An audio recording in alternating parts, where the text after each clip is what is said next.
నమస్కారం. ప్రేక్షకులందరికీ శుభోదయం. ఈనాటి శుభయోగం శీర్షికన శుక్రవారం సందర్భంగా లలితా సహస్రనామాల్లో ఉన్న ఏ నామాలు స్మరించుకుంటే ఎలాంటి విశేషమైన శుభ ఫలితాలు కలుగుతాయో పరిశీలిద్దాం. ప్రధానంగా ఈరోజు అహోబిలం నరసింహస్వామి వారి కళ్యాణోత్సవం. ఈ సందర్భంగా అహోబిలం క్షేత్ర వైభవాన్ని మనం స్మరించుకున్నట్లయితే ప్రయాగ, గయ ఇలాంటి క్షేత్రాలను 100 సార్లు దర్శించినటువంటి ఫలితం ఒక్కసారి అహోబిల క్షేత్రాన్ని దర్శిస్తే కలుగుతుందని బ్రహ్మాండ పురాణంలో చెప్పారు. అలాగే కురుక్షేత్రంలో గోవు కొమ్ములకి బంగారపు తొడుగులు తొడిగి అలాంటి 1000 గోవులు దానం ఇస్తే ఎలాంటి విశేషమైన శుభ ఫలితాలు కలుగుతాయో అహోబిల క్షేత్రాన్ని దర్శించుకుంటే అంతటి శుభ ఫలితాలు కలుగుతాయని కూడా బ్రహ్మాండ పురాణంలో చెప్పడం జరిగింది. నరసింహస్వామి వారు హిరణ్యకశిపుణ్ణి సంహరించినది ఈ అహోబిల క్షేత్రంలోనేనని పురాణాల్లో చెప్పారు. హిరణ్యకశిపుణ్ణి నరసింహస్వామి వారు సంహరించిన తర్వాత ఆయన అమిత బల పరాక్రమాలు చూసి అహోబల అహోబల అంటూ దేవతలందరూ కీర్తించారు. అప్పటి నుంచి ఈ క్షేత్రానికి అహోబిలం అనేటటువంటి పేరు వచ్చిందని స్థలపురాణంలో చెప్పడం జరిగింది. అహోబిలం నరసింహస్వామి వారి కళ్యాణోత్సవం సందర్భంగా ఈరోజు నరసింహస్వామిని మనస్సులో స్మరించుకోవటం ద్వారా సకల శుభాలను సిద్ధింపజేసుకోవచ్చు. అలాగే దైనందిన జీవితంలో ఎదురయ్యే అనేక రకాలైనటువంటి సమస్యలు అధిగమించటానికి లలితా సహస్రనామాలలో ఉన్నటువంటి ప్రత్యేకమైనటువంటి నామాలు విశేషంగా సహకరిస్తాయి. లలితా సహస్రనామాలలో ఒక నామం ఉంది. ఆ నామం ఏంటంటే ఓం ముఖచంద్ర కళంకాభ మృగనాభి విశేషకాయై నమః. ఇది నామం. ఈ నామంలో ఉన్న భావాన్ని మనం పరిశీలించినట్లయితే అమ్మవారి ముఖం చంద్రబింబంలాగా ఉంటుంది. చంద్రబింబంలో ఉన్నటువంటి మచ్చలాగా అమ్మవారి నుదుటన కస్తూరి బొట్టు ప్రకాశిస్తూ ఉంటుంది. అమ్మవారి నుదుటన ఉన్నటువంటి కస్తూరి బొట్టు సుఖ సంపదలను భోగ భాగ్యాలను భక్తులకు అనుగ్రహిస్తుంది. జీవితంలో అన్నానికి ఎలాంటి కొరత లేకుండా ఉండటానికి ఈ నామాన్ని స్మరించుకోవాలని మనకు బ్రహ్మాండ పురాణంలో చెప్పారు. అలాగే అమ్మవారి దగ్గర వసిన్యాది దేవతలను ఉంటారు. ఈ వసిన్యాది దేవతలు పరమేశ్వరుడు స్వయంగా ఏం చెప్పారంటే ఈ నామాన్ని సందేహ నివారక మంత్రంగా మనకు ప్రామాణిక గ్రంథాల్లో చెప్పారు.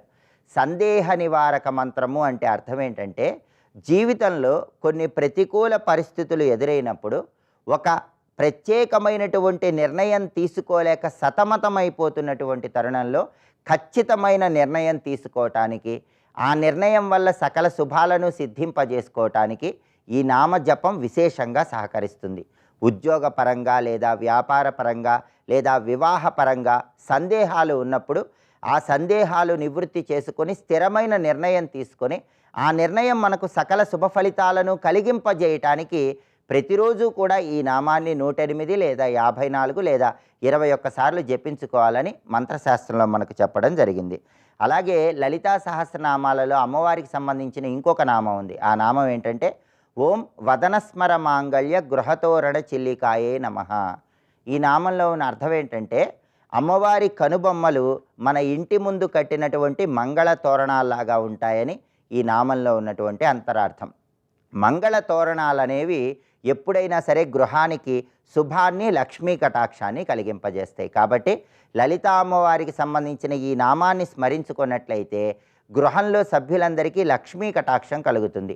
రుణబాధలు ఎక్కువగా ఉన్నవాళ్ళు 41 రోజుల పాటు ప్రతిరోజు కూడా ఓం వదనస్మర మాంగళ్య గృహతోరణ చిల్లికాయే నమః అంటూ ఈ నామాన్ని స్మరించుకుంటూ ఎర్ర మందార పూలతో, ఎర్ర గులాబీ పూలతో లలితా అమ్మవారిని పూజించినట్లయితే, తీపి పదార్థాలు నివేదన చేసినట్లయితే రుణబాధల తీవ్రతను తగ్గింపజేసుకొని లలితా అమ్మవారి అనుగ్రహానికి ప్రతి ఒక్కరూ సులభంగా పాత్రలు కావచ్చు. ఇలా లలితా సహస్రనామాలను పఠించడం ద్వారా దైనందిన జీవితంలో ఎదురయ్యే అనేక రకాలైన సమస్యల నుంచి సులభంగా బయటపడవచ్చు. రేపటి శుభయోగం శీర్షికన శనిత్రయోదశి సందర్భంగా ఎలాంటి విధి విధానాలను పాటించాలో, తద్వారా ఎలాంటి ప్రయోజనాలు సిద్ధింపజేసుకోవచ్చో పరిశీలిద్దాం. నమస్కారం.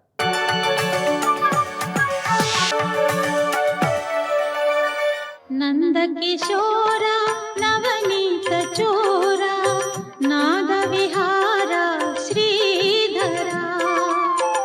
నందకిశోర నవనీత చోర నాద విహార శ్రీధర. ఉత్తమ వ్యక్తిత్వమే పురుషోత్తముని పొందగలదు గనక భగవానుడి పురుషోత్తమ ప్రాప్తి యోగం తర్వాత ఉత్తమ వ్యక్తిత్వ లక్షణాలని ఈ అధ్యాయంలో మనకు చూపిస్తున్నాడండి. ఇక్కడ ధృతి, అర్జునుడి ప్రతిజ్ఞ ఏంటంటే దైన్యం పలాయనం, ఈ రెండు ఆయనకి ఎప్పుడూ లేవట. దైన్యం అంటే దిగులు పడ్డాం. దేనికి దిగులు పడాలి? ఏదో అయిపోతుందని. ఏదో అయిపోతుంది నువ్వు దిగులు పడ్డా అవ్వాల్సింది అవుతుంది. అది ఆయు రక్షతి సర్వత్రా భాగ్యం ఫలతి సర్వదా. ఆయు ఉన్నాయనుకో ఆటంబములు పేలినా చావు, భాగ్యం ఉందనుకో అడవిలో ఉన్నా హాయిగా ఉంటావు. ఆ రెండు నీకుంటే నువ్వు దేనికి భయపడాలి? అందుకే ధర్మమందు నిలకడ కలిగిన వాడికి ఈ భయం ఉండదు. భయం వల్ల ఏమవుతుంది అంటే వాడు చేయవలసిన కర్తవ్యం మానేస్తున్నాడు. అందుకే కర్తవ్యమునందు నిష్ఠని ధృతి అంటారు. ఇది ప్రధానమైన నిర్వచనం. అద్రోహ, ద్రోహ లేకుండా ఉండడం. ద్రోహం అంటే ఇతరులపై శత్రుభావము ద్రోహము. అంటే వాళ్ళ కీడు కోరుట. వాడు పరాయి వాడు అనుకున్నది కూడా ద్రోహమే. ఎందుకంటే వాడి శత్రువు అనుకుంటే ఇంకా వాడి యొక్క నాశనం కోరడం మొదలైనవన్నీ వస్తాయి. ఈ అద్రోహం అనేది ఇంకొకటికి ద్రోహం చెయ్యకుండుట అని మాత్రమే కాకుండా ఇతరుల గురించి ద్రోహము చింతన కూడా చేయకూడదండి. అది అద్రోహ లక్షణం. ఎందుకంటే బయటకు నువ్వు చూపించేవంటే బహుశా భయపడి చూపించకపోవచ్చు, భయం లేకపోతే చూపించవచ్చు, కానీ అంతఃకరణంలోనే ద్రోహ చింతన ఉండకూడదు. అద్రోహ నాతిమానిత. అతిమానిత, మానిత అంటేనే గర్వం, పొగరు. ఎవడైనా ఒక్క చిన్న మాట అంటాడనుకోండి, గురువుని మందలించిన నన్ను అన్నాడు కదా నిద్రపోకుండా కొందరు గడిపేస్తారు. నన్ను అన్నాడు అంటే నేను మీద ఎంత అభిమానం ఉంది, అభిమానమేగా. ఆ పొసెసివ్నెస్, నన్ను అన్నారన్న మాట సర్వం లేచింది అంటే అర్థం ఏంటి? తన మీద తనకున్నటువంటి మానం అది. అది అతి అయిపోతే అతిమానం. అదే నిరంతరం ఒక లక్షణంగా పెట్టుకుని మార్చుకునే ప్రయత్నం చేయకుండా ఉన్నవాళ్ళు చాలామంది ఉంటారు. అంటే తాను పూజ్యుడను అనేటువంటి భావం తనకే కలిగి ఉండడాన్ని అతిమానిత అంటారన్నాడు ఇక్కడ. పైగా దానికి తోడు తనకంటే పూజ్యుడు మరొకరు లేడని కూడా అనిపిస్తుంటుంది. ఈ భావాలన్నీ అతిమానిత. ఇది అతిమానిత. అది లేకపోవడం నాతిమానిత అన్నాడు. నా అతిమానిత. దైవీ లక్షణాల్లో అతిమానిత లక్షణం ఉండదు. అంటే తనని తానే పూజ్యుడు అనుకోడు. అదే అమాని మానదో మాన్య. వచ్చినవాడుకు పేదబాపడు, పైగా బక్క చిక్కినవాడు, వస్త్రమా ఛిద్రమై ఉన్నది, జీర్ణమై ఉన్నది. అటువంటి వాడు ఎదురుగా గుమ్మం దగ్గర నిలబడితే జగదేక సార్వభౌముడై హంసతురికా తల్పంపై మహాప్రాసాదంలో ఉన్నటువంటి భగవానుడు హఠాత్తుగా లేచి వెళ్ళి ఆలింగనం చేసుకున్నాడు అంటే ఆయన దగ్గర అతిమానితన గుణం లేకపోవడం వల్లే కదా. భగవాన్ చరిత్రలా పరిశీలించాలి. అదేవిధంగా తాను ఒక మహాచక్రవర్తికి పుత్రుడు, పైగా అద్భుతమైన పరాక్రమం కలిగినవాడు, విద్య కలిగినవాడు, తేజస్సు కలిగినవాడు. కానీ అక్కడ చెట్టు దిగి వచ్చిన ఒక నిషాదరాజు రమాను వస్తూ ఉంటే ఒక్కసారి వెళ్ళి గాఢాలింగనం చేసుకున్నాడు. అది నాతిమానిత గుణం. అటువంటి వారికి తమకున్న సంపద వల్ల కానీ లేక ఇతరత్ర తమను చూసి తమకు పట్ల తామే గొప్పవారమనే భావం, ఇతరులను తక్కువ చూసేటువంటి భావం లేని వాళ్ళెవరో వాళ్ళు నాతిమానిత. ఈ దివ్య గుణం ఎవరికి ఉంటుంది? దైవీ సంపద గల వారికి ఉంటుంది. ఇలా మొత్తం 26 గుణాలు చక్కగా వివరించి చూపిస్తున్నాడు ఇక్కడ. అదేవిధంగా హనుమంతుడి దగ్గర చూడాలండి. కొంతమందికి ఎక్కడ గౌరవం పోతుందో అని చాలా బాధ ఉంటుంటుంది మనం పరిశీలిస్తే. హనుమంతుడి దగ్గర చూడండి ఒక్కసారి. అసలు అందరూ ప్రయత్నం చేస్తున్నారా సముద్రం దాటి రావడానికి, లంకలోకి ప్రయత్నం లేకుండా ఉన్నారా అని అడిగింది సీతమ్మ. ఎందుకంటే సుగ్రీవుడు ఎవరో బలమేమిటో ఆవిడికి తెలియదు, రాముడు తెలుసు. అప్పుడు అమ్మ సుగ్రీవుడి దగ్గర అద్భుతమైన పరివారం ఉంది, వాళ్ళందరూ తప్పకుండా వచ్చి విజయం సాధిస్తారమ్మా అని చెప్తూ గొప్ప మాట అంటాడు. మత్త ప్రత్యవర కశ్చిత్ నాస్తి సుగ్రీవ సన్నిధౌ. అంత గొప్ప విషయం. నాకంటే తక్కువ వాడెవడూ లేడమ్మా. ఉంటే 2 రకాలు ఉన్నారు. నాతో సమానమైన వాళ్ళు, నాకంటే గొప్పవాళ్ళు ఉన్నారే తప్ప నాకంటే తక్కువ వాళ్ళు ఒక్కడు కూడా సుగ్రీవుడి సన్నిధులు లేడమ్మా. ఈ మాట తలకిందులుగా పెట్టిన ఏ ఒక్క మనిషి అన్నాడండి. అవునా లేదా మీరు చెప్పండి. ఏ ఒక్క మనిషి అన్నాడు. పైగా అందులో ఒక్కడు గురించి ఆవిడకి తెలియదు. తెలియనప్పుడు అసలు నేను ఒక్కడనే చాలమ్మా వాళ్ళందరూ రావడం ఎందుకు, నన్ను చూసావుగా సముద్రం 100 యోజనలు అలా దాటొచ్చేసాను, ఇలా నిలబడ్డాను, పైగా రాక్షస సంహారం సులభంగా చేసేసాను కనుక నేను ఒక్కడిని చాలమ్మా అంటారు. పైగా పర్వాలేదు కొంతమంది మంచి బలవంతులు ఉన్నారులే అని కూడా అనొచ్చు. కానీ నాకంటే తక్కువ ఒక్కడూ లేడమ్మా, అందరూ నాకంటే అధికులు, ఇంకో నాధిక్యం అవ్వడైనా ఒప్పుకుంటాడండి. అందుకే జితేంద్రియం బుద్ధిమతాం వరిష్టం. ఆ మహాత్ముని పరిశీలించాలి. ఎంత చక్కగా చెప్పాడు అక్కడ తన గొప్పతనం ప్రకటించడం కంటే అమ్మకి ధైర్యం ఇవ్వాలి. ఏమిటి ధైర్యం? ఒక్కడొచ్చే ఇంత పని చేసాడంటే మిగిలిన వాళ్ళందరూ ఈయనతో సమానంట, ఈయనకంటే ఎక్కువట, తప్పకుండా యుద్ధం జరుగుతుంది, విజయం జరుగుతుంది అని అమ్మకి ధైర్యం కలిగించాడు. అంతేగాని తన గౌరవం నిలుపుకోవడం కోసం ప్రయోజనం దెబ్బతీస్తాడా? ఇలాంటివి పరిశీలించడం కోసమే రామాయణం వినాలి, భారతం వినాలి. ఈ దైవీ సంపద పెంచుకోవాలండి. ఇక్కడ వింటూ ఉండండి, తెలియకుండా దైవీ సంపద పెరుగుతుంది. దైవీ సంపద పెరిగింది అనుకోండి, భగవంతుడు అలాగే వస్తాడు. ఇంకేమున్నది?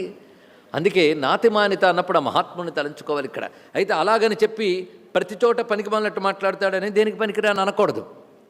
శత్రువుని నిలబెట్టేటప్పుడు తన తేజస్సు చూపించాడు ఆయన. ఎక్కడ చూపించాలి అక్కడ చూపించాలి. ఏమని? నా రావణ సహస్రమే యుద్ధే ప్రతిబలం భవేత్. వేల కొలది రావణలైనా నా ముందు నిలబడలేరన్నాడు. సీతమ్మ ముందు ఎంత వినయం, రాక్షసుల ముందు ఎంత ధైర్యం చూపించాడు. 2 చోట్ల ఆయనకి అతిమానిత లేదు. అది తెలుసుకోవాల్సింది. అందుకే ఎక్కడ ప్రకటించాలో ఎక్కడ తగ్గాలో తెలియాలి. 2 చోట్ల వినయమే ఆయనకు ప్రధానంగా ఉన్నప్పటికీ కూడా అది రాజనీతిలో భాగంగా శత్రువుల్ని దమనం చేయడం కోసం అటువంటి విషయాన్ని ఆయన ప్రకటించాడు. అటువంటి హనుమత్ స్వామికి ఒక్కసారి మనం నమస్కారం చేసుకుందాం. పైగా ఇదంతా కృష్ణుడు చెప్తూ ఉంటే ఆ ధ్వజంపై కూర్చుని ఆయన వింటున్నాడు. ఆయనకు ఒక్క నమస్కారం చేసుకుందాం. జితేంద్రియం బుద్ధిమతాం వరిష్టం. పైగా ఆయన సామాన్యుడు కాడు, గురువు. ఆయన బ్రహ్మ విద్యా స్వరూపుడు. ఆయన బ్రహ్మ విద్యా స్వరూపుడే, గురువు మర్చిపోవద్దు. అని కృపాకరో గురుదేవకి నాయి, జై జై జై హనుమాన్ గోసాయి, శ్రీ గురుచరణ సరోజరజ్ నిజమనుముఖురు సుధారి. అటువంటి వాడండి ఆయన. పైగా నేటికి ఆ బ్రహ్మజ్ఞాని గంధమాదన పర్వతం వద్ద ప్రకాశిస్తున్నాడు. స్మరణ మాత్రం చేత అనుగ్రహించాలి. ఇటువంటి సులక్షణాలన్నీ పోతపోసిన మహామూర్తి మనల్ని అనుగ్రహించుగాక నమస్కరించుకుంటూ నాతిమానిత గుణం గురించి చెప్పుకున్నాం. ఇటువంటి వారు భవంతి సంపదం దైవీం అభిజాతస్య భారత. దైవీ సంపదతో పుట్టిన వారికి ఈ లక్షణాలు ఉంటాయి సమా అన్నాడు. అంటే ఇక్కడ అభిజాతస్య అనే మాటకి పుట్టిన వారికి అర్థం. పుట్టినవాడి లక్షణాలు అంటే ఆ సంపత్తోనే పుడతట్టు వాళ్ళు. అంటే వీరు సహజంగా ఉంటాయండి. వాళ్ళు ఎప్పుడు నిర్భయంగా ఉంటారు, తేజస్సుతో ఉంటారు, సహనంతో ఉంటారు, ధృతితో ఉంటారు, సహజంగా ఉంటారు. వాళ్ళు చెప్తే వచ్చేవి కావు, స్వభావ సిద్ధంగా ఉంటాయి. స్వస్తి.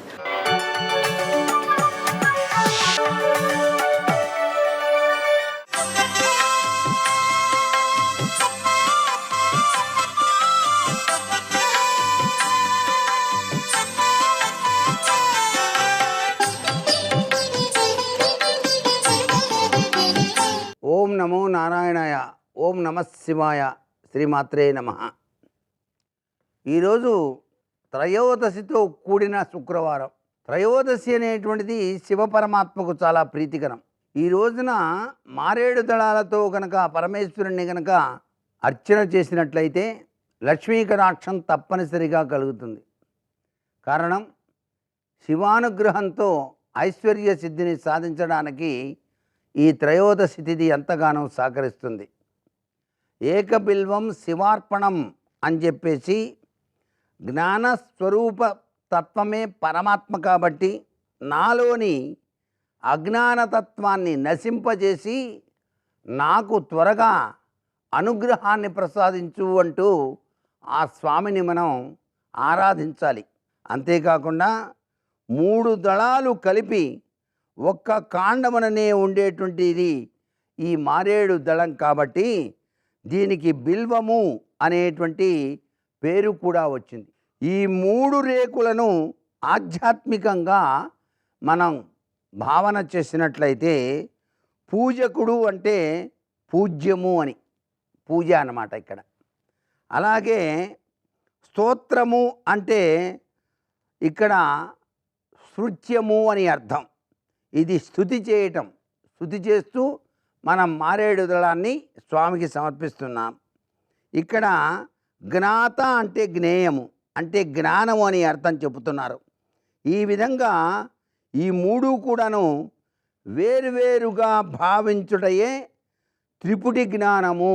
మారేడు దళానికి 3 ఎందుకున్నాయంటే త్రిపుటి జ్ఞాన సంపదను మనకు ప్రసాదించేది అని చెప్పటం మారేడు దళంలో దాగిన పరమార్థ లక్షణం అన్నమాట. ఈ త్రిపుటి జ్ఞానం, అజ్ఞానం వేరువేరుగా కనిపించినను ఆధారకాండము ఒక్కటే అయినట్టుగా మనలో అజ్ఞానం ఉన్నప్పటికీ, వేరువేరుగా అనేక అజ్ఞానాంధకారాలు ఉన్నప్పటికీ ఆ కాండం ఒకటే కదండి. అందుచేత అజ్ఞానాన్ని తొలగిస్తాడు స్వామివారు, జ్ఞానాన్ని మనకు ప్రసాదిస్తాడన్నమాట. అందుచేత ఓ మహాదేవ, సృష్టి స్థితి లయకారకుడవైన నీవే మారేడుదలమునందు మాకు ఈ 3 పత్రములుగా వేరువేరుగా ఉన్నట్లు మమ్మల్ని అనుగ్రహించవలసింది అంటూ ఏకబిల్వం శివార్పితం అంటూ పరమేశ్వరుని మనం ప్రతినిత్యం కూడాను అసలు ధ్యానం చేయాలి. సర్వే జనా సుఖినో భవంతు.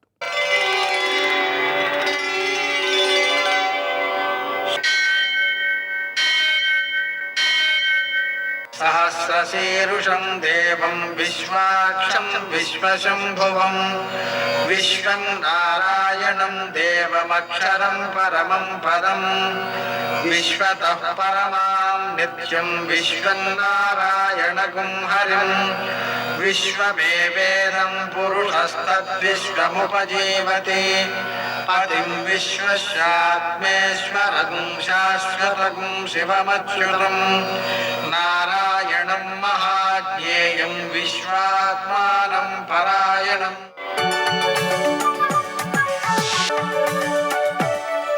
సూర్యశౌర్యమథేందురింద్రపదవీ సన్మంగళం మంగళం. లక్ష్మీం క్షీరసముద్రరాజతనయాం శ్రీరంగధామేశ్వరీం దాసీభూత సమస్తదేవవనితాం లోకైకదీపాంకురాం శ్రీమన్మందకటాక్షలబ్ధవిభవ బ్రహ్మేంద్రగంగాధరాం త్వాం త్రైలోక్యకుటుంబినీం సరసిజాం వందే ముకుందప్రియాం. నేటి కాలమాన విశేషాలను గమనిద్దాం. షష్ఠిశ్రీ చాంద్రమాన శోభకృన్నామ సంవత్సరం, ఉత్తరాయణం శిశిర ఋతువు, ఫాల్గుణ మాసం, శుక్లపక్షం, శుక్రవారం. సూర్యోదయం 6:22 సూర్యాస్తమయం 6:24. తిథి త్రయోదశి పూర్తిగా ఉంది. నక్షత్రం మఖ తెల్లవారుజామున 4:27 వరకు. వర్జం మధ్యాహ్నం 2:57 నుంచి 4:45 వరకు. దుర్ముహూర్తం ఉదయం 8:46 నుంచి 9:35 వరకు. మరల మధ్యాహ్నం 12:47 నుంచి 1:35 వరకు. అమృతకాలం రాత్రి 1:45 నుంచి 3:33 వరకు. రాహుకాలం శుక్రవారం కాబట్టి ఉదయం 10:30 నుంచి 12 గంటల వరకు. అష్టక వర్గ రీత్యా శుభప్రదమైన సమయం ఉదయం 10:20 నేటి విశేషం శుక్రవారం, అలాగనే త్రిద్యుస్పృక్ అనే శుభదివసం, అలాగే ప్రదోషం కూడా. శుక్రవారం కాబట్టి ఉదయకాలం లక్ష్మీనారాయణులకు మారేడు దళాలతో అర్చన చేయడం, లక్ష్మీ హృదయం పారాయణ చేయడం, లక్ష్మీ అష్టోత్తర స్తోత్రం 108 సార్లు పారాయణ చేయడం, కనకధారాస్తవం 3 సార్లు పారాయణ చేయడం, లక్ష్మీదేవి యొక్క అనుగ్రహం సిద్ధించడంతో సంపద సిద్ధించి సంపదను అనుభవించే యోగ్యత పెరుగుతుంది. దాన్ని సద్వినియోగం చేసే బుద్ధి కుశలత ఏర్పడుతుంది. అలాగే సాయంకాలం ప్రదోషం ఉంది కాబట్టి ఆ సమయంలో అంటే సూర్యాస్తమయం నుంచి 1:12 సమయంలో మనం మారేడు దళాలతో ఆయన్ని అర్చించుకుంటే సకల సంపదలు సిద్ధిస్తాయి.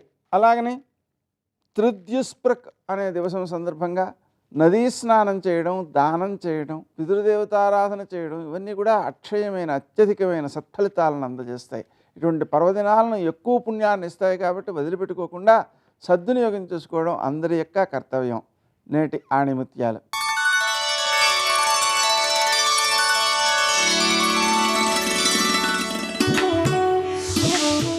గెలవకపోవడం ఓటమి కాదు, మళ్ళీ ప్రయత్నించకపోవడమే ఓటమి.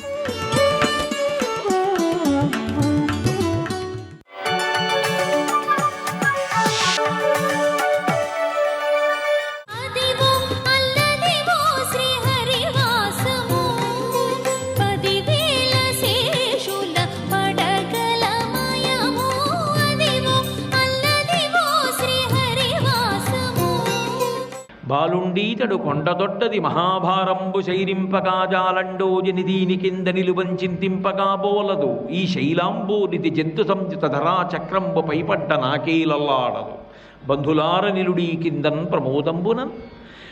నమ్మని వాళ్ళని బంధువులారా రండి, ఈ కొండ కింద చేరండి, నేను మిమ్మల్ని కాపాడతానని కొండ ఎత్తి పట్టి అంత ప్రేమతో రక్షిస్తాను రమ్మని పిలిచాడు. పిలిస్తే అందరూ వచ్చి చుట్టూ చేరారు. 7 రాత్రులు 7 పగళ్ళు కురిపించాడు వర్షం. ఒక్క ఆయన చుట్టూ ఉన్నటువంటి వారే కాదు, ఆవులు దూడలు కూడా కొండ కిందకు వచ్చాయి. వచ్చేస్తే ఆ కొండని ఎత్తి పట్టుకున్నప్పుడు హరిదోద్దండమగామ గుబ్బశిఖరం బాలంబి ముక్తావళుల్ పరగంజారెడు తోయ బిందువులు గోపాలంగనాపాంగహాసరుచుల్ రత్న జయంబుగాగ అచల ఛత్రంబు శోభిల్లి తద్గిరిబిద్ధుర్మద భంజియై జలధిరాక్లిన్న ప్రజారంజియై అన్నారు. ఆ కొండ ఇలా ఎత్తి పట్టుకుంటే హరిదోద్దండముగా ఆయన యొక్క చెయ్యి ఏదో గొడుగుని ఎత్తి పట్టుకోవడానికి మధ్యలో ఉన్నటువంటి కర్ర ఎలా ఉంటుందో అలా ఉంది. వర్షం పడిపోతుంటే ఇలా ధారలు అన్ని వైపుల నుంచి పడిపోతుంటే అది గొడుక్కి కట్టినటువంటి ముత్యాల జాలులా ఉంది. ఆయన చుట్టూ నిలబడినటువంటి కాంతల యొక్క కళ్ళల్లోంచి వచ్చినటువంటి కాంతులు మా చిన్ని కృష్ణుడు ఎంత బాగా ఎత్తి పట్టుకున్నాడో అని ఆనందపడిపోయినప్పుడు వాళ్ళ కళ్ళల్లోంచి వచ్చినటువంటి కాంతులు ఆ కొండ అన్న గొడుగుకి లోపల కట్టిన రత్నాల యొక్క కాంతులలా అనిపించేయట. తన కంటి చూపుల చేత పోషించాడు 7 రాత్రులు 7 పగళ్ళు. ఇంద్రుడు ఆఖరికి విసిగెత్తిపోయి వర్షం ఆపేశాడు. ఆపేసిన తర్వాత అందరినీ బయటికి వెళ్ళమని కొండ దింపేశాడు. తాను అంత కష్టపడి నమ్మని వాళ్ళని కూడా నమ్మమని బ్రతిమాలి పిలిచి తాను అందరినీ రక్షించి సంపాదించుకున్న నామం గోవిందనామం. అయితే కామధేనువు పొంగిపోయింది. నోరున్న మనుష్యులు కష్టం వస్తే ఈశ్వరా అని పిలుస్తారు, లేకపోతే బలం ఉన్నవాడిని పిలుస్తారు, ఎలాగో అలా వెడతారు, రక్షణ పొందుతారు. కానీ మా ఆవులు దూడలు ఎద్దులు అవి ఎవరిని పిలుస్తాయి? కానీ కృష్ణుడు వాటన్నిటినీ కూడా దగ్గరకు తీసుకుని రక్షించాడు. గోవింద, గోవులను కాపాడినవాడు. అందుకని ఆయనకి నా పాలతో అభిషేకం చేసి పట్టాభిషేకం చేస్తాను గోవిందనామంతో అని బయలుదేరుతోంది. అప్పటి వరకు వర్షం కురిపించినటువంటి ఇంద్రుడు బుద్ధి తెచ్చుకుని నేను కూడా వస్తానని బయలుదేరాడు. ఆ వెనక దేవతల తల్లి అదితి కూడా బయలుదేరింది. ఏమీ తెలియనటువంటి చిన్నపిల్లవాడు ఎలా కూర్చుంటాడో అలాగే కొమ్ము బూరా పట్టుకుని ఓ కర్ర పట్టుకుని ఓ వేణువు పట్టుకుని కూర్చుని ఉన్నాడు. సురభిక్షీరములన్ సురద్విప మహాశుండాలతానీత నిర్జర గంగాంబవులన్ నిలింపజననీ సన్మౌని సంఘంబుతో సురనాథుండభిషిక్తు చేసి బలికెన్ సొంపార గోవిందుండంచు రణాక్రాంత విపక్షుతో యజలాక్షున్ సాధు సంరక్షణం అన్నారు. ఆ దిగ్గజములన్నీ కూడా బయలుదేరి ఆకాశగంగా జలాలు పట్టుకుని వచ్చి తమ యొక్క తొండములతో ఆ చిన్ని కృష్ణుడి మీద పోసాయి. కామధేనువు పాలిస్తే ఆ పాలు పట్టుకుని ఇంద్రుడు వెళ్ళి చిన్ని కృష్ణుడి మీద పోసి గోవిందా అని పిలిచాడు. గో అంటే భూమి, విందా అంటే కాపాడినవాడు, గో అంటే వేదం, విందా అంటే కాపాడినవాడు, గో అంటే ఆవులు, విందా అంటే కాపాడినవాడు. ఎన్నర్థాలు? గోవిందే ఇది సదాస్నానం, గోవిందా అంటే స్నానం చేసినట్టే అన్నారు. కాబట్టి ఆ గోవిందా అన్న నామం 7 రాత్రులు 7 పగళ్ళు కష్టపడి సంపాదించుకున్నాడు.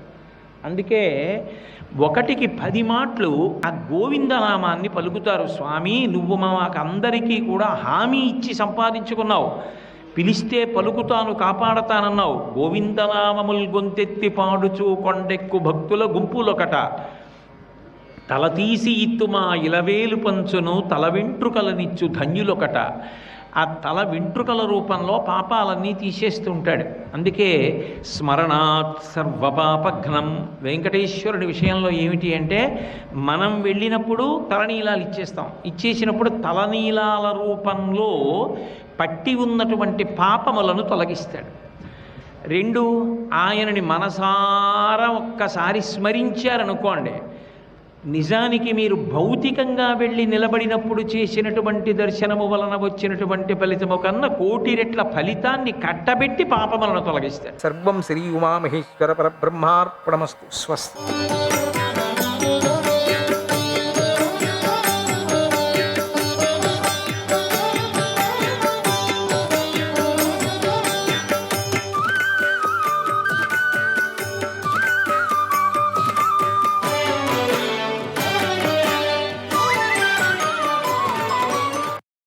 అనేక రూపాలు గలవాడికి, ప్రపంచ ప్రభువుకు, ముంజగడ్డితో చేసిన కౌపీనాన్ని ధరించిన వాడికి 1000 శిరస్సులు, 1000 కన్నులు, 1000 బాహువులు, 1000 పాదాలు కూడా శంకరుడికి నమస్కారం.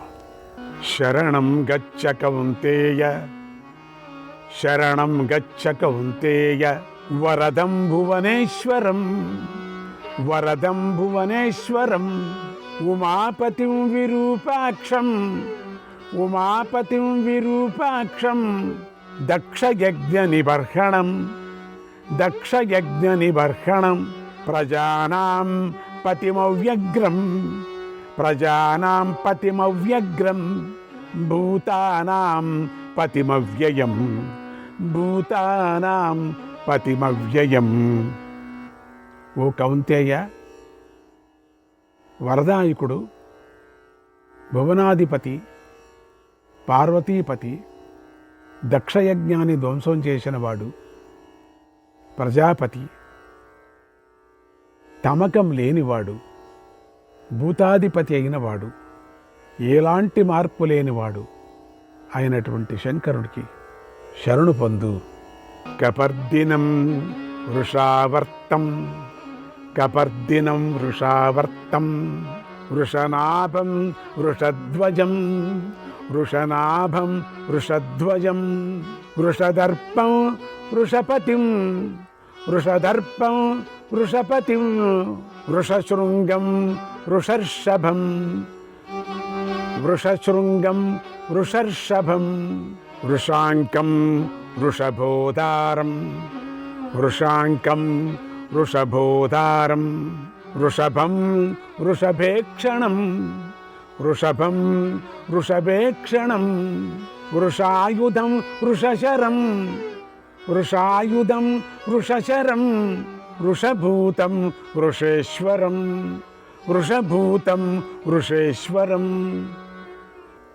జటాజూటధారి, శ్రేష్టమైన పరిభ్రమణం కలవాడు, శ్రేష్టమైన నాభితో శోభించేవాడు, గొప్ప దర్పం గలవాడు, ధర్మస్వరూపమైన వృషానికి అధిపతి, వృషధ్వజుడు, శ్రేష్ఠుల కన్నా శ్రేష్ఠుడు ఆ శివుడు. ధర్మాత్ములలో ఉదారుడు, ఎద్దు కన్నుల వంటి కన్నుల గలవాడు, శ్రేష్టమైన బాణం గలవాడు. ధర్మానికి అధిపతి అయిన భగవంతుణ్ణి శరణు కోరుతున్నాను.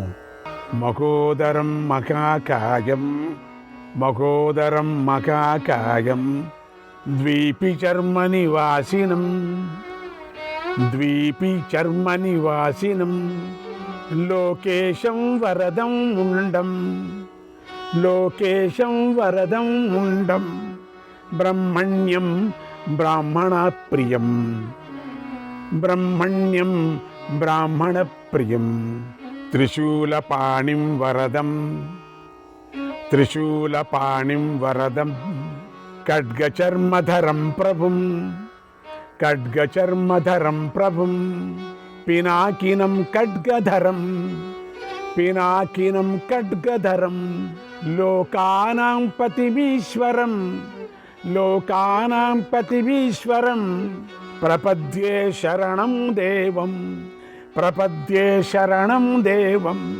శరణ్యం చీరవాససం శరణ్యం చీరవాససం. అనేక బ్రహ్మాండ ధారణం వల్ల పెద్ద కడుపు, పెద్ద శరీరం గలవాడు, వ్యాఘ్ర చర్మాన్ని ధరించేవాడు, లోకాధిపతి, వరప్రదుడు,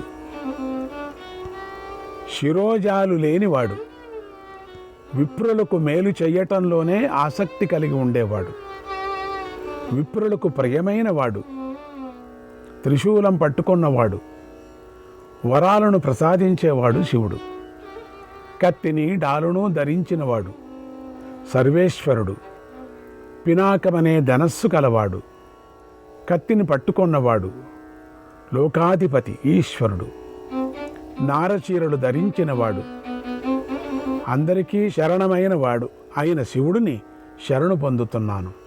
నమస్తస్మై సురేశాయ నమస్తస్మై సురేశాయ యస్య వైశ్రవణః సఖా యస్య వైశ్రవణః సఖా సువాససే నమస్తుభ్యం సువాససే నమస్తుభ్యం సువ్రతాయ సుధన్వినే సువ్రతాయ సుధన్వినే ధనుర్ధరాయ దేవాయ ధనుర్ధరాయ దేవాయ ప్రియధన్వాయ ధన్వినే ధన్వంతరాయ ధనుషే ధన్వంతరాయ ధనుషే ధన్వాచార్యాయ తే నమః ధన్వాచార్యాయ తే నమః ఉగ్రాయుధాయ దేవాయ ఉగ్రాయుధాయ దేవాయ నమః సురవరాయ చ నమః సురవరాయ చ. కుబేరుడు మిత్రుడుగా గల దేవశ్రేష్ఠుడైన ఆయనకు నమస్కారము. మంచి వస్త్రాలు ధరించేవాడు, ఉత్తమమైన నియమాలను పాటించేవాడు, చక్కని ధనస్సు గలవాడు, పరమేశ్వరుడు, ప్రకాశ స్వరూపుడు. ధనస్సు అంటే ఇష్టమైనవాడు, విల్లు కలవాడు, ధన్వంతరి, ధనుర్విద్యాచార్యుడు అయినటువంటి శివుడికి నమస్కారం. భయంకరమైన యుద్ధం చేసేవాడు దేవశ్రేష్ఠుడైన దేవుడికి నమస్కారం. నమోస్తు బహురూపాయ నమోస్తు బహురూపాయ నమోస్తు బహుధన్వినే నమోస్తు బహుధన్వినే నమోస్తు స్థాణవే నిత్యం నమోస్తు స్థాణవే నిత్యం నమస్తస్మై తపస్వినే నమస్తస్మై తపస్వినే. అనేక రూపాలు కలవాడికి నమస్కారం. అనేక ధనుర్ధారికి నమస్కారము. స్థాణు స్వరూపుడికి నమస్కారము. తపస్వి అయిన వాడికి నమస్కారము. నమోస్తు త్రిపురఘ్నాయ నమోస్తు త్రిపురఘ్నాయ భగఘ్నాయ చ వై నమః భగఘ్నాయ చ వై నమః గవాంచ పతయే నిత్యం గవాంచ పతయే నిత్యం యజ్ఞానాం పతయే నమః యజ్ఞానాం పతయే నమః. త్రిపుర నాశకుడికి నమస్కారం. భగనేత్ర ధ్వంసకుడికి నమస్కారం. వనస్పతుల అధిపతికి నమస్కారము. మానవపతికి నమస్కారము. మానవుల అధిపతికి నమస్కారము. మాతృణాం పతయే చైవ మాతృణాం పతయే చైవ గణానాం పతయే నమః గణానాం పతయే నమః గవాంచ పతయే నిత్యం గవాంచ పతయే నిత్యం యజ్ఞానాం పతయే నమః యజ్ఞానాం పతయే నమః. మాతృకల అధిపతికి నమస్కారం. గణాల అధిపతికి నమస్కారం. గోవుల అధిపతికి ఎల్లప్పుడూ నమస్కారం. అపాంచపతయే నిత్యం అపాంచపతయే నిత్యం దేవానాం పతయే నమః దేవానాం పతయే నమః పూష్ణోదంత వినాశాయ పూష్ణోదంత వినాశాయ త్రక్షాయ వరదాయ చ త్రక్షాయ వరదాయ చ నీలకంఠాయ పింగాయ నీలకంఠాయ పింగాయ స్వర్ణకేశాయ వై నమః స్వర్ణకేశాయ వై నమః. జలాధిపతికి దేవాధిపతికి నిత్యము నమస్కారము. పూషదంత నాశకుడికి ముక్కంటికి వరదాయకుడికి నమస్కారము. నీలకంఠుడికి పచ్చని వాడికి సువర్ణకేశుడికి నమస్కారం. పార్థ, మేధావి అయిన మహాదేవుడు చేసిన కార్యాలను నేను విన్న వాటిని నాకు తెలిసిన వాటిని నీకు చెబుతాను విను.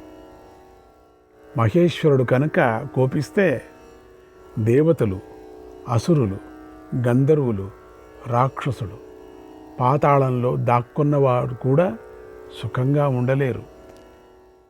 పూర్వకాలంలో దక్షుడు యథావిధిగా యజ్ఞం చేస్తుండగా శివుడు కోపించాడు. నిర్దయుడై ఆ యజ్ఞాన్ని ధ్వంసం చేశాడు. విల్లు ఎక్కిపెట్టి బాణం వేసి తీవ్రంగా గర్జించాడు. అప్పుడు దేవతలకు ఎక్కడా శాంతి లభించలేదు. ఆయన వింటినారు మోతకు సమస్త లోకాలు అల్లకల్లోలమై ఆయనకు వశమై సురాసురులు నేల మీద పడ్డారు. సకల జలాలు క్షోభించాయి. భూమి వణికిపోయింది. దిగ్గజాలు మూర్ఛపోయారు. ఆయన సూర్యుడితో సహా సమస్త జ్యోతిర్మండలాలు వెలుగును నాశనం చేశారు. అప్పుడు చీకటి క్రమ్ముకొని లోకాలు కనిపించలేదు. మహర్షులు ఎంతో భయపడి క్షోభించారు. వారు సకల ప్రాణులకు తమకు సుఖాన్ని కోరుకొని శాంతి కర్మలు చేశారు. అప్పుడు శివుడు అట్టహాసం చేస్తూ పురోడాశాన్ని భక్షిస్తున్నటువంటి పూష అనే దేవత మీదకు దూకి ఆయన పళ్ళు ఊడగొట్టాడు. అప్పుడు యజ్ఞశాల నుంచి బయటకు వచ్చిన దేవతలు పరమేశ్వరుడికి నమస్కారం చేశారు.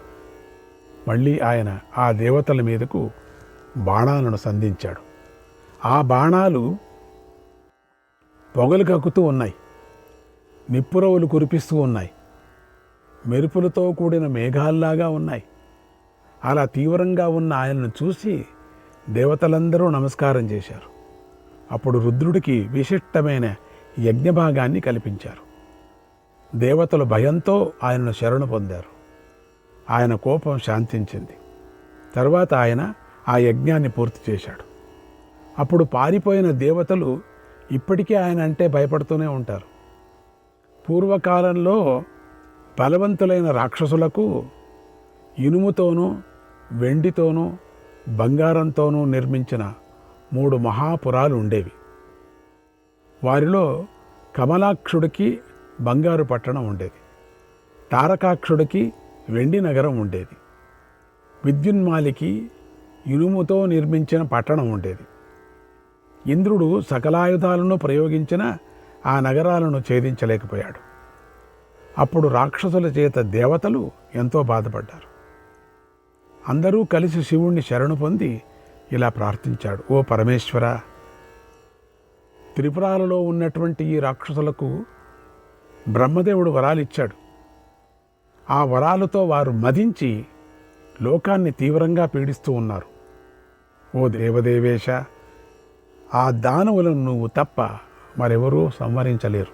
ఓ మహాదేవ, ఆ దేవద్వేషులు, వాళ్ళంతా దేవతలు అయితే దేవతలను చూస్తే అయ్యలేదు, దేవద్వేషులు, విప్రద్వేషులు, వాళ్ళని సంహరించు.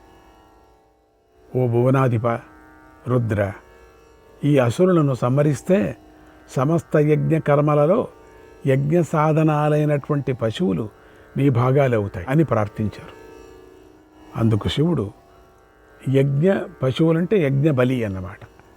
అంటే రకరకాలైనటువంటి ద్రవ్యాలతో చేసి పెట్టేటువంటి బలిని యజ్ఞ పశువు అంటారు.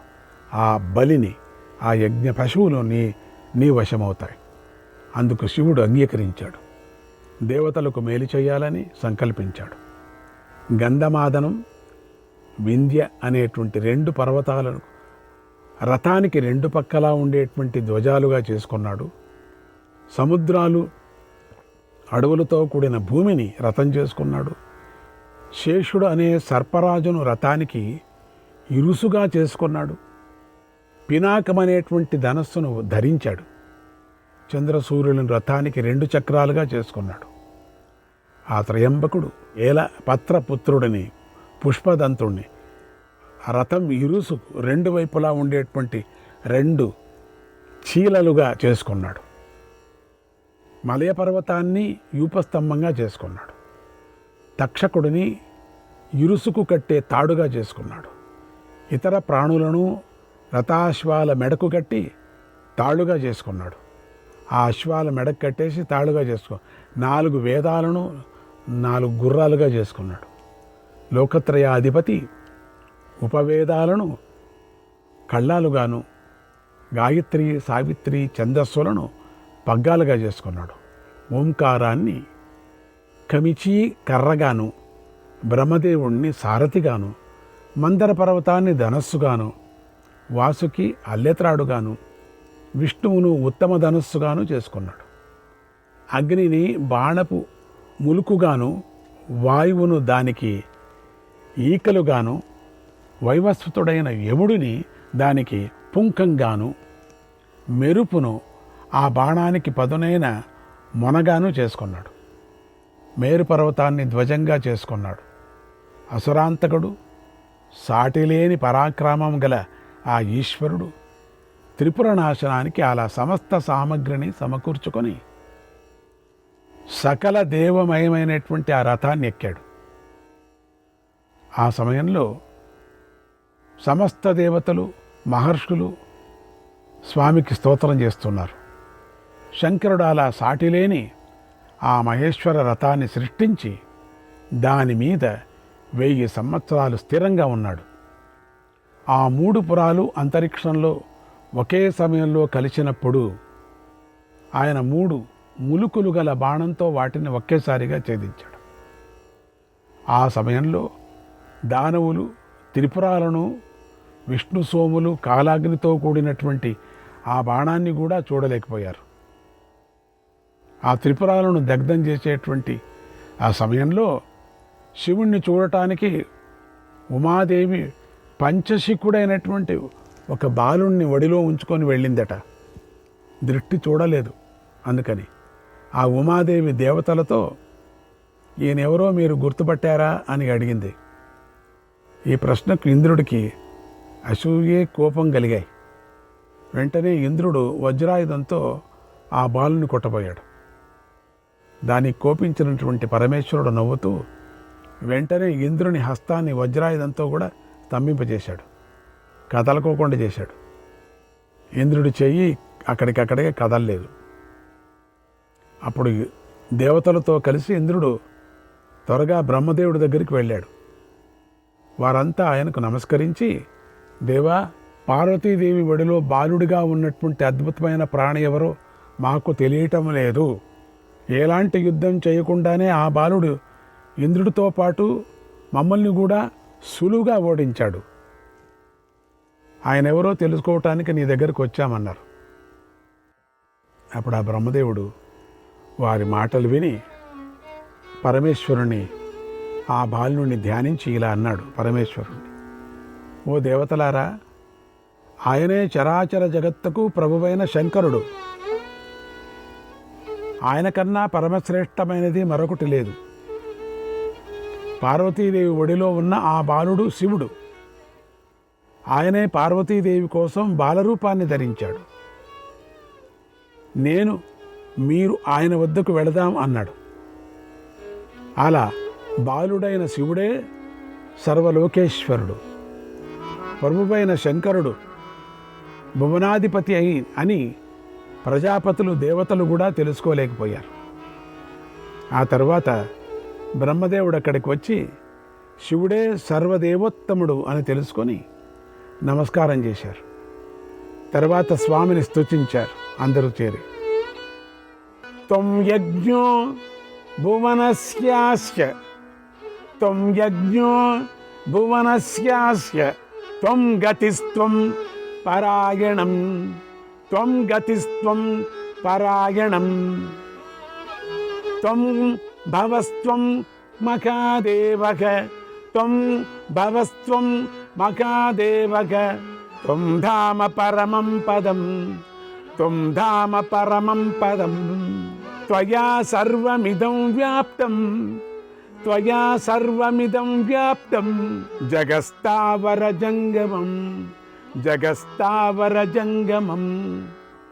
ఓ మహాదేవ, నువ్వు యజ్ఞస్వరూపుడు, ఈ ప్రపంచానికి గతివి, నువ్వే దిక్కు, నువ్వే భవుడవు, నువ్వే మహాదేవుడు, నువ్వే పరమధామం, నువ్వే పరమపదం, నువ్వే ఈ చరాచరమైన జగత్తంతా వ్యాపించి ఉన్నావు. శ్రీకృష్ణాయ పరమాత్మనే నమః.